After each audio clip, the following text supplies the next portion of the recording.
and everyone is writing, interacting each other, and reading all day.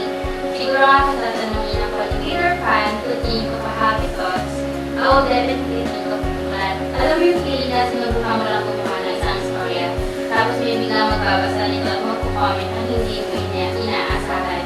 Yun yata yung the best feeling na naranasan ko.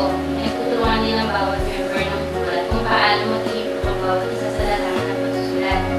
Bawal ang crowd. Wala rin boring moments kapag nasa loob ka ng site kasi araw-araw may bago magiging kaibigan at higit sa lahat, bagong storya na mababasa. Kung kaya ako, ikaw, hindi ka pa nakakapag-register